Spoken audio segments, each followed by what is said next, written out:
La regidoria de Turisme de Benicarló ha iniciat converses amb operadors de creuers que tindran base escala al port de Castelló.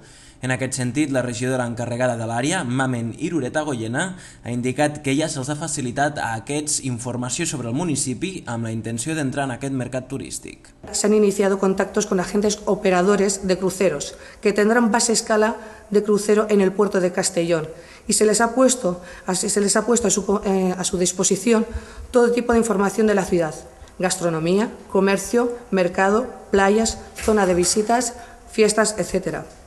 En septiembre vamos a retomar las conversaciones y es muy posible que Benicarló aparezca en el catálogo oficial de promoción de MedCruise, quiere decir Asociación de Puertos del Mediterráneo con escala de cruceros. Este tipo de turismo llega en el barco a las 9 de la mañana en cualquier puerto del Mediterráneo. D'altra banda, la regidora de Turisme de Benicarló ha contestat a les crítiques que recentment li va fer la seva predecessora en el càrrec, la socialista Joaquina Bel.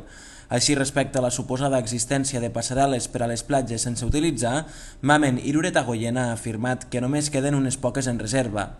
D'altra banda, pel que fa a l'absència de programació lúdica per a l'estiu, la regidora ha indicat que aquest fet respon a l'atenció d'una sèrie de suggeriments que els han arribat.